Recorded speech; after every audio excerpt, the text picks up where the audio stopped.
Hey, this is Zach from Biscuits Motorworks. Today I'm going to talk to you about my personal R1200C, which has been a test bed bike for me.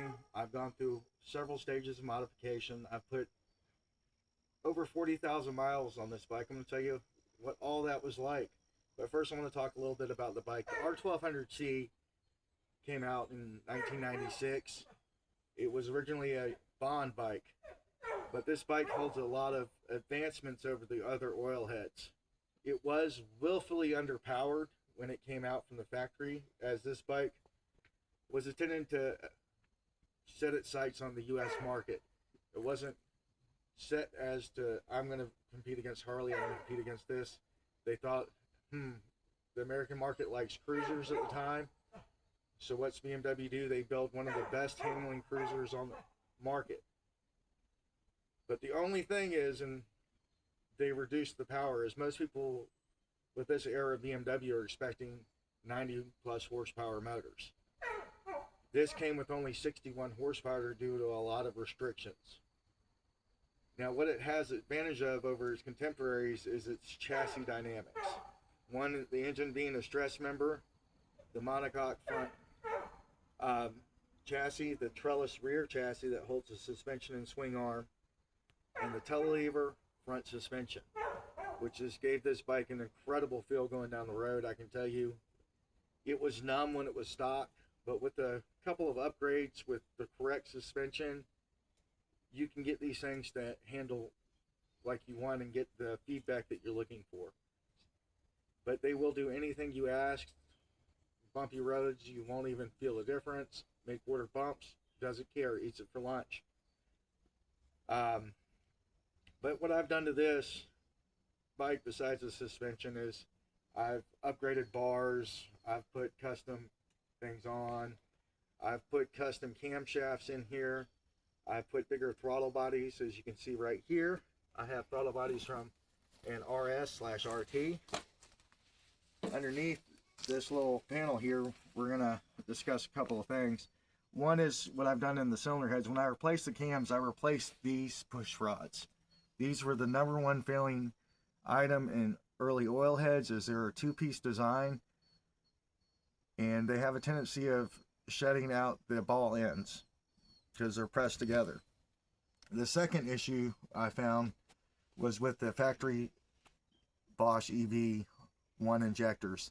They had a couple of problems, one sticking.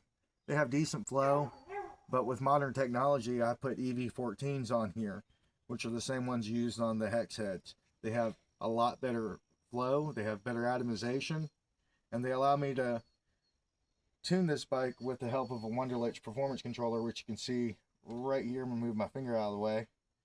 It's a little bit of a mess in there because this bike's always in some sort of state of tune or being adjusted.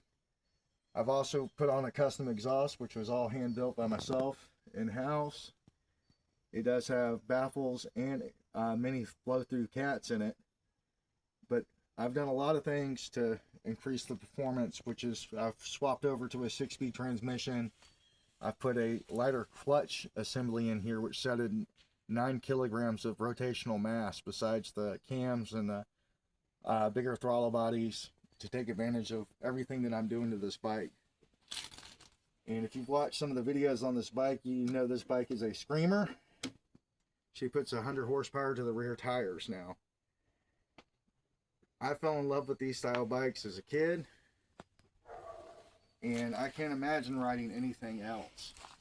You know, you read a lot of stuff on the internet, you see a lot of things on these bikes, but people who've had the seat time on these and know what they are. It was a lovable bike even in stock form. It just felt woefully underpowered. I put almost 20,000 miles on the bike in stock trim, and I put another 23,000 miles on this bike in the modified trim it is now. I've gone everywhere, back roads, highways, you name it. And then on many trips, group rides, parades. And one thing I've done is just fall in love with this bike. It's handling. It handles like no other cruiser. I can leave my friends on their Harleys and everything else way behind. I can keep up with smaller sport bikes and inexperienced riders, and it's just a blast. Something that's this big and has this much of a wheelbase shouldn't handle the way this thing does, but it will lean over 50 degrees no problem. And just riding this around and enjoying the comfort. I've gone, let's see, longest trip was an iron butt over 600 miles in a day. And I walked away from that the next day still able to ride. Comfort wise, I haven't found a road that really has upset this bike. Only time I've had the bike upset was when the stock rear suspension went out. Other than that, it's just glides down the road and just brings a whole bunch of smiles per mile. And the other benefit I think most people don't understand about Boxers is the mid-range power. This thing, no matter what gear you're in, it's ready to pull. That's just fun. That's just a BMW trait with the Boxers and the amount of torque they produce. The other thing is vibrations. You don't have many vibrations at mid to mid RPM and low RPM. When you start screaming towards the red line on these, that's when they do get a little buzzy. But that's just the character of the bike.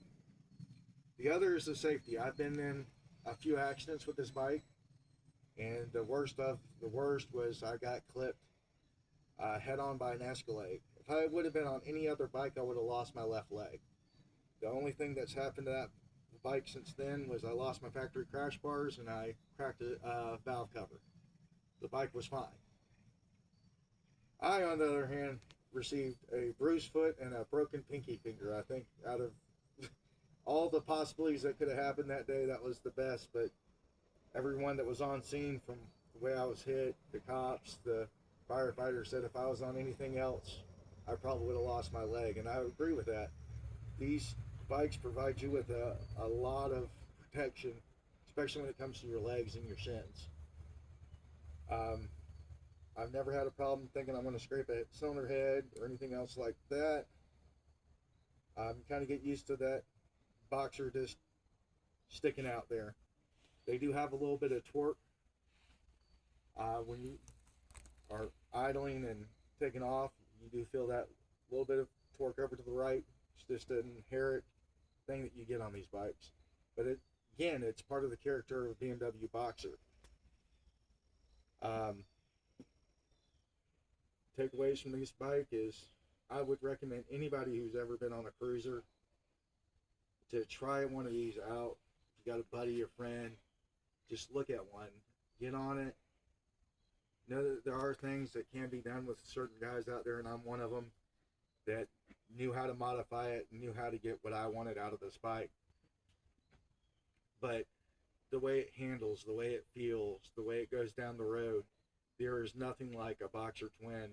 And I'm sad that this bike didn't last very long, and it took 30 years before BMW brought out another cruiser.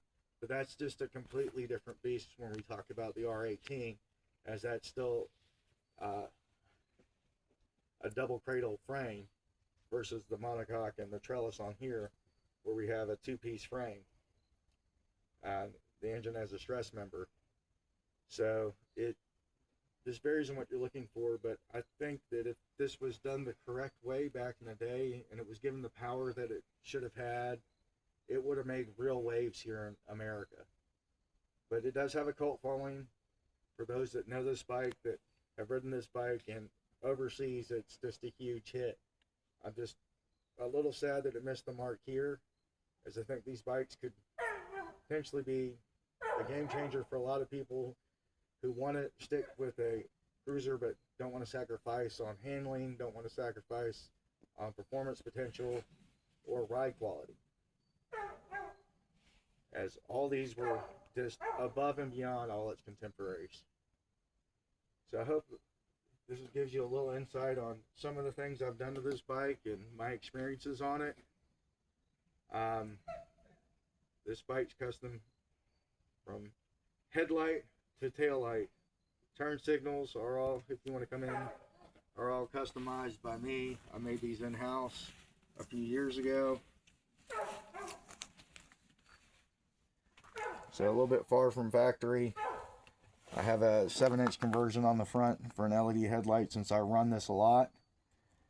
I have Harley bars on it, Harley controls, so I have none of that wiring issue that these bikes were known for.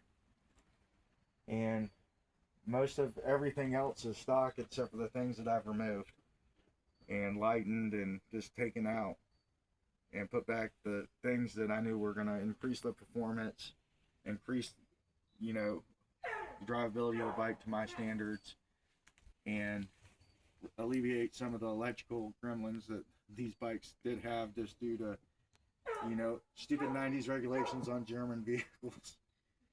But like, my big takeaway of this is BMWs are one of the best bikes in the world if you're looking for something that will go the distance, that's easy to maintain, that's comfortable, will get you anywhere, and don't have to worry about a belt, a chain, or anything else like that. Just a little bit of oil here, a little bit of oil there, and you're good to go for a long time. So I've got almost 45,000 miles on this bike, and I am looking for the next 45,000 miles. This bike's going to be with me until I'm too old to ride. Well, again, thank you for tuning in, and hopefully I gave you a little insight of my experiences on what this bike is, what I felt over the last 40,000 miles of riding this bike, and, you know, the benefits of, you know, me doing what I wanted to do with my bike. I know there's some purists out there that kind of hate me for what I've done, but what I tell them, and I tell everybody, it's not yours, it's mine. I like it. It serves my purposes. Well, thank you again for tuning in, and check me out over at Biscuit Motorworks. And if you need anything when it comes to BMWs, Triumphs, which I mean vintage Triumphs and DSAs, vintage Harleys, which includes shovel head, pan head, and before, or just need a little mechanical advice, give me a shout out. I'm here to give you some knowledge if you need it, some help if you need it, and I'm always looking for the next good conversation when it comes to motorcycles.